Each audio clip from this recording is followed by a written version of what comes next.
¿Qué tal? A ver, imaginen esto. Encontrar agua en medio de la nada usando solo una rama. Suena a magia, ¿no? Pues hoy vamos a meternos de lleno en la tradición de los saurires, estas personas que decían tener justo esa habilidad. Y vamos a tratar de entender si era un don, un arte perdido o quizá un truco de nuestra propia mente. Escuchen esto, es el testimonio de Remedios Lozano, y con sus palabras nos vamos directo al corazón del misterio.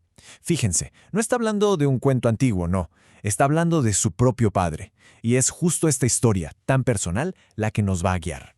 Porque claro, una cosa es el misterio de la varita y otra muy diferente es lo que venía después, la promesa de agua. Una promesa que implicaba un trabajo, bueno, un trabajo brutal y una presión enorme. A ver, pensemos en lo que esto significa. No era nomás llegar y decir, es aquí. No, era ponerse a cavar a mano 15 o 20 metros, a pico y pala, mientras alguien más sacaba la tierra con un torno. Todo ese esfuerzo, todo ese trabajo dependía de una sola cosa, que la persona con la varita hubiera acertado. Imaginen la presión, no había margen de error. Y bueno, esta tarea tan, pero tan importante nos lleva a la figura clave de toda esta historia, el saurí. Pero, ¿quiénes eran exactamente? ¿Y cómo es que llegaron a ser tan respetados en sus comunidades? Pues la definición es bastante directa. Un saurí es básicamente un buscador. Alguien que con algo tan simple como una horqueta de madera dice que puede encontrar lo que está oculto, lo más vital de todo, el agua que corre bajo nuestros pies. Y ojo, que esto no es nada nuevo, ¿eh? A esta práctica se le conoce formalmente como radiestesia, y tiene una historia larguísima, un arraigo cultural muy fuerte, sobre todo en las zonas rurales, donde, pues ya se sabe, la necesidad es la madre de la inventiva. Entonces, aquí viene la pregunta del millón. Si es una práctica que genera tanta duda, ¿de dónde salió ese prestigio tan grande? ¿Por qué la gente confiaba tanto en ellos? La respuesta es muy simple y muy poderosa. El prestigio no venía de la magia, venía de los resultados. En tierras áridas donde cada gota cuenta encontrar agua no es un lujo. Es literalmente la diferencia entre sobrevivir o no. Así que la persona que podía encontrarla, bueno, se convertía en alguien indispensable, en una leyenda viviente. Ok, perfecto. Ya entendimos quiénes eran y por qué eran tan importantes. Ahora vamos a la parte práctica. ¿Cómo le hacían? Vamos a ver el método, paso a pasito, tal como se ha contado por generaciones.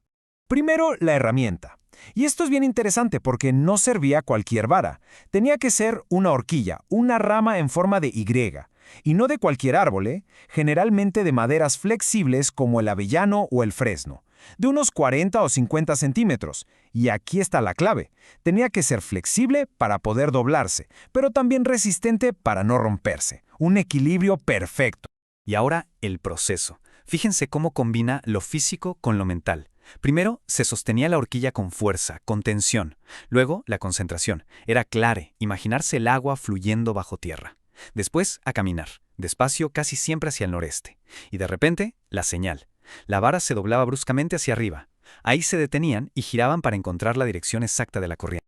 Entonces, ya vimos la historia, la necesidad, la técnica. Pero la pregunta de fondo sigue ahí, flotando en el aire. ¿De verdad es un poder especial? ¿Una sensibilidad fuera de lo común? ¿O hay otra explicación para todo esto? Bueno, pues llegó el momento de poner las cartas sobre la mesa. Vamos a ver las dos grandes perspectivas, la de la creencia y la de la ciencia, para intentar entender por qué para tanta gente esto simplemente funcionaba. Y aquí están, frente a frente. Por un lado, la idea de una sensibilidad especial, casi sobrenatural, para sentir el agua. Y por el otro, una explicación que no tiene nada que ver con dones, sino con algo que pasa dentro de nosotros. Una mezcla de conocimiento que ni sabemos que tenemos y movimientos involuntarios. Esta es la palabra clave de la explicación científica, el efecto ideomotor. Suena complicado, pero la idea es bastante simple.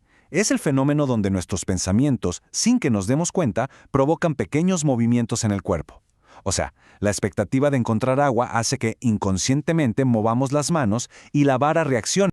Y esto es lo más interesante, porque la visión escéptica no dice que sean fraudes, para nada.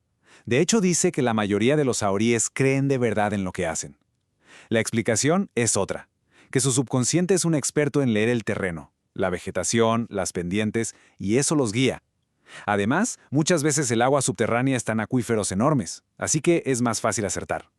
De hecho, cuando se hacen experimentos controlados, sus aciertos no son mayores que los de alguien que elige un punto al azar. Pero bueno, más allá de la explicación que a cada quien le convenza más, Hay algo innegable. La figura del saurí es fascinante culturalmente. Es un símbolo de esa conexión profunda con la tierra, una mezcla de oficio, de intuición y de una tradición que sobrevivió por siglos para resolver una de las necesidades más básicas del ser humano. Al final, la pregunta sigue ahí. ¿Qué era realmente? ¿Una habilidad inconsciente para leer la tierra? ¿Un arte que ya se perdió? ¿O quizá algo completamente diferente? La verdad, da mucho para pensar. Si esta historia les pareció interesante, dejen un like y no olviden suscribirse a Eteria. Nos vemos en la próxima exploración. Gracias por acompañarnos.